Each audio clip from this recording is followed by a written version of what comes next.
Mas e a educação? Né? A educação propriamente dita, a educação das histórias em quadrinhos. Então, há nas HQs, nas histórias em quadrinhos, alguma relação com a educação?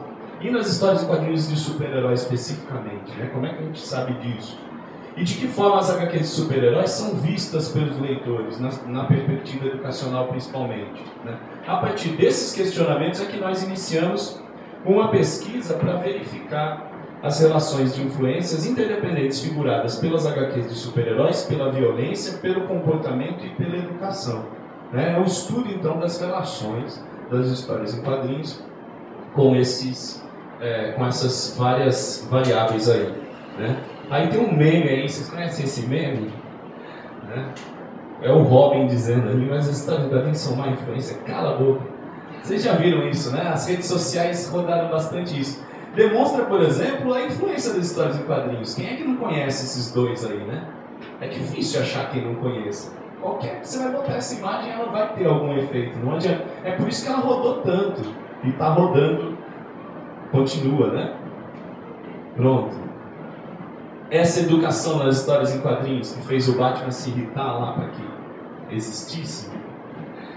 O Vergueiro, que é o Valdomiro Vergueiro, em 2006 ele lança um livro falando sobre como a educação existe nas histórias em quadrinhos, como um todo, não só as de super-heróis, né? Então, por exemplo, ele vai dizer que os estudantes, eles querem ler histórias em quadrinhos, né? Eles desejam ler histórias em quadrinhos. Há uma identificação com a cultura popular, a cultura pop. Aquela imagem que eu mostrei anteriormente, do meme, demonstra isso, é a cultura pop, é a cultura que está no cotidiano popular.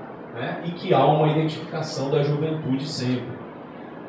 Nas histórias em quadrinhos há um alto nível de informações, né? Não só, por exemplo, as informações linguísticas, as informações naturais de uma história, mas também informações da própria história. Então, tem até o caso de um dos leitores que foi entrevistado, nós já vamos falar sobre eles.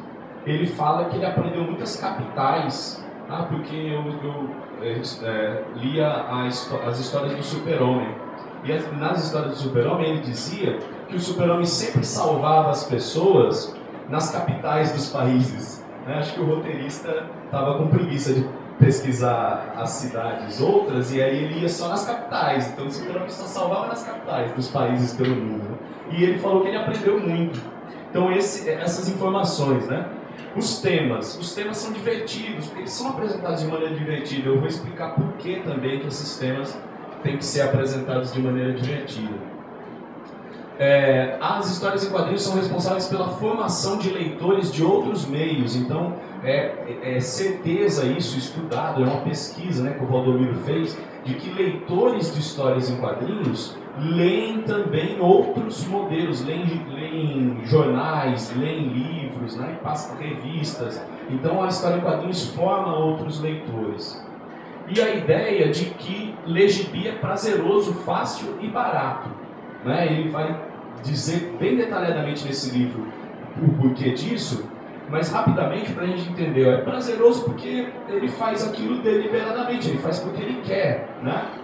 E aí eu vou falar um pouco mais para frente. É fácil porque o gibi o cara leva dentro da bolsa, na mão, em qualquer lugar, e ele leva para o banheiro, para o ônibus, para a escola, para qualquer lugar, e ele lê em qualquer canto, né?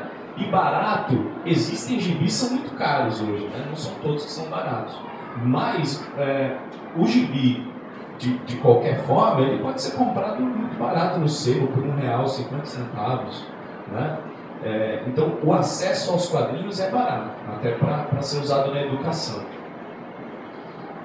Aí os exemplos de uso na educação, isso aí já é das leis brasileiras, porque a LDB e os PCNs recomendam as HQs em sala de aula, recomendam o uso, né? E os PCNs, inclusive, dizem como é que você pode usar, em que condições e tudo mais. Outra coisa é que começa a aparecer muito em concursos, em vestibulares, tal, exemplos de HQs, né? Inclusive do Enem. Eu trouxe aqui o exemplo do Enem desse ano, né? O Enem esse ano trouxe uma das questões com a capa do primeiro gibi do Capitão América. Aí tem a chamada do G1 aí, né? Que fala, professores elogiam questões do Enem com Capitão América versus Hitler. Então é a primeira capa. A colorida é a capa original e a preta e branca é uma foto da questão do Enem. E aí a pergunta era, tinha lá uma introdução, né, o Capitão América é um super-herói e tal, surge para os quadrinhos. E aí a pergunta era, a capa da primeira edição norte-americana da revista do Capitão América demonstra sua associação com a participação dos Estados Unidos na luta contra. Aí essa era a resposta correta, né? Contra os regimes totalitários na Segunda Guerra Mundial. Era a campanha, então, né, americana contra os nazistas, que estava acontecendo durante a guerra, isso aí foi durante a guerra, mas que acontecia também de maneira mais simbólica, né, com o uso dos meios de comunicação, cinema e tal, e também os quadrinhos. Como ponto de partida, então, do entendimento de educação que nós estamos falando, é entender que a educação é um processo aberto. Nós não estamos falando de educação escolar, né? Nós também estamos falando de educação escolar, mas não só a educação que acontece na escola, né? Pelo contrário, muito menos a que acontece na escola. É por isso que eu trago essa citação do Carlos Brandão, né? No livro O que é Educação, de 2007, ele vai dizer: não há uma forma única, nem um único modelo de educação. A escola não é o único lugar onde ela acontece e talvez nem seja o melhor. O ensino escolar não é a sua única prática e o professor profissional não é o seu único praticante. Ou seja, a educação está muito além disso, né? Ele faz essas negações para dizer que a educação está muito para além, né, dessas relações. E afinal de contas, esses leitores, o que pensam os leitores de história em quadrinhos? Então nós selecionamos leitores para entender, né? Essa pesquisa foi feita com gente que lê quadrinhos. Foram entrevistados leitores adultos, mas qual era o sistema para escolher esses leitores adultos? Todos eles liam história em quadrinhos com frequência, ou seja, a cada semana ou mensalmente, durante pelo menos 8 anos. Né? A gente tinha criado um critério de 5 anos, mas aí acabou que o cara que lia menos lia 8 anos. E alguns deles, 2 dos leitores, liam há mais de 20 anos, né, quadrinhos, sem parar. Começaram mesmo na infância e foram até a vida adulta. O grupo aí que está recortado para essa apresentação é do Anderson, Everton, Lucas, Érico e Guido. Eu coloco os nomes para a gente entender os diferentes personagens lá depois. O grupo respondeu então sobre educação vinculada à história em quadrinhos e sobre violência. E aí o que eles pensam? Nós perguntamos para eles, o que é educação? Né? Todos os leitores confirmaram a ideia que a gente apresentou para a pesquisa, de que a educação não é a educação da escola. Aí tem um recorte de algumas respostas. Né? O Anderson vai dizer, eu costumo dizer que há 3 formas de aprender. Uma em sala de aula, com as experiências diárias e a partir da observação das pessoas ao nosso redor. A todo momento temos a oportunidade de aprender algo. A educação do cotidiano.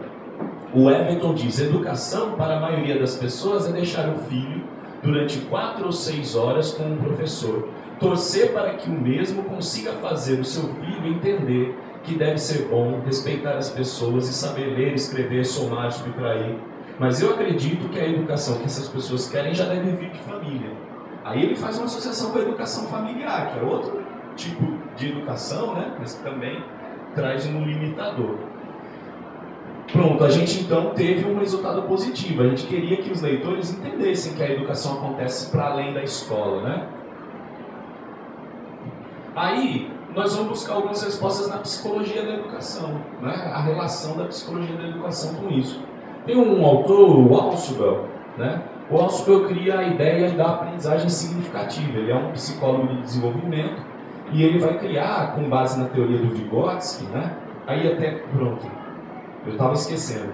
Eu trouxe esse livro aqui, que tem um dos capítulos, o capítulo final, ele fala sobre essa relação. Então tem aqui um capítulo que eu escrevo, que vai falar sobre a relação das histórias em quadrinhos na psicologia do desenvolvimento, tanto com o Ausubel, que eu trago aqui, mas também com o Vygotsky. Então é um pouco maior, né? Eu fiz um recorte para ser mais rápido aqui, e aí depois a gente arruma um jeito de sortear, não sei, Paulo? Pode sortear para o pessoal que está aqui no final. aí tem mais detalhado. Eu vou explicar bem rapidamente só do Alcibiades, que é o seguinte. Ele diz, então, que para a aprendizagem ser mais fácil, mais rápida e prazerosa, ela tem que ter 3 pontos, né, que são imprescindíveis. Então tem lá, o primeiro é que quem vai aprender manifeste uma predisposição positiva para a aprendizagem, então querer aprender antes de começar a aprender, né? Que o material a ser aprendido, ou o conteúdo, o objetivo, seja potencialmente significativo, tenha algum significado pessoal, algum significado, sei lá, qualquer que seja. Então, eu falei da história da relação com a cultura pop, né? Quando o adolescente vai aprender alguma coisa e ele vê relação com a vida dele, com o filme que ele assistiu, né? Isso, né, ajuda muito. E o querer aprender, que pode até ser parecido com o primeiro, né? Mas é que o primeiro diz, ele tem que manifestar um interesse em aprender. Às vezes a pessoa manifesta um interesse em aprender, começa a aprender e não quer mais. Acontece muito, né? Então, o querer aprender ele tem que ser mantido durante o processo. Isso que o Alcibiades vai dizer. Agora, essas 3 relações, elas estão ligadas a uma outra. O Alcibiades vai dizer, então, que para a construção do conhecimento,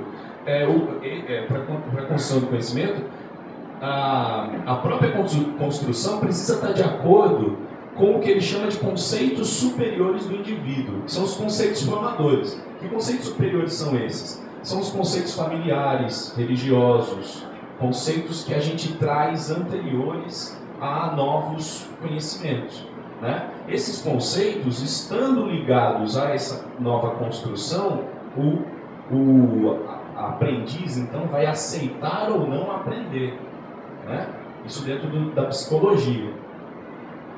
Nas histórias em quadrinhos, então, as histórias em quadrinhos têm, isso é provado também por pesquisa, que elas têm uma grande ligação com esses conceitos superiores do indivíduo no sentido geral, né, no sentido cultural. Por quê? Porque as histórias em quadrinhos no geral, também as de super-heróis, elas vão valorizar os conceitos de defesa da vida, de justiça, de bem. A gente sempre vai ter o bem lutando contra o mal, né? E isso é valoroso, ou seja, então a criança que for aprender com a história em quadrinhos, ela já vai ter respeitado os seus conceitos superiores, né, da psicologia. Além disso, nós temos a ideia de que a busca pela HQ não é uma busca por conhecimento, né? O leitor ele não compra a história em quadrinhos porque eu vou ler sobre um tema que eu preciso estudar, senão ele compra um livro, né? Ou ele procura um curso, qualquer coisa assim. Ele comprou a história em quadrinhos querendo se divertir, né? Ou no mínimo, eu quero aprender sobre isso, mas eu vou pegar essa história em quadrinhos aqui que eu aprendo de uma maneira mais divertida. A diversão está embutida nisso. Nesse sentido, ele aprende melhor, porque ele vai ter, então, a relação imediata com aquele interesse pela aprendizagem, com a busca, né? Pelo querer aprender e tudo mais. Então, a história em quadrinhos se encaixa muito bem na teoria psicológica que o Alcibiades criou. E os super-heróis, né? Os super-heróis especificamente, o conceito super-herói dentro dessa história toda. Tem aí uma definição do Guedes, eu vou ler para vocês, que para mim é muito significativa, por isso que eu trouxe para vocês aqui. Ele diz lá, afinal de contas, que papel ocupa a figura do super-herói na cultura popular? Para alguns, trata-se de um gênero como qualquer outro, dentro da miríade de temáticas das histórias em quadrinhos. Há quem ache que a importância dele seja apenas parcial, não influenciando a arte dos quadrinhos de uma forma mais ampla. Para outros mais críticos, a caracterização de um homem musculoso travestido numa roupa colante é uma forma infantil de seus autores transmitirem suas frustrações e complexos a leitores igualmente frustrados e complexados. Ou seja, produto de consumo para gente mal resolvida. Por fim, há quem diga que os super-heróis não passam de propaganda ideológica americana. Quer saber? Talvez eles tenham razão. Ou talvez estejam exagerando um pouco. Mas, se você insistir numa definição mais adequada, não perca tempo com os detratores. Simplesmente pergunte a qualquer colecionador por que ele gasta seus trocados com tipos como o Homem-Aranha. Ele responderá com total propriedade, porque os super-heróis são legais pra caramba. Pergunta para qualquer criança por que eles leem, por que eles querem, por que eles buscam, né? A resposta é essa mesmo, com alguma variação, mas é muito parecido com isso. O legal é que quando você conversa com leitores adultos, principalmente aqueles que já têm um contato há algum tempo, todas essas outras variáveis eles sabem, né? A gente acha, e aí eu vou discutir um pouco com relação à comunicação, mas a gente acha que a pessoa não sabe daquilo, né? Ela é uma vítima do sistema e tal, e está recebendo. Não, todos os leitores com quem eu conversei têm plena consciência disso, inclusive da questão do preconceito, né? Do adulto ler uma história em quadrinhos de super-heróis e tal. Os leitores têm essa dimensão, né? E aí, eu perguntei para esses leitores, você reconhece elementos de educação nas histórias em quadrinhos de super-heróis? Os leitores responderem a respeito do que eles percebem. Todos os leitores enxergam a educação nos quadrinhos.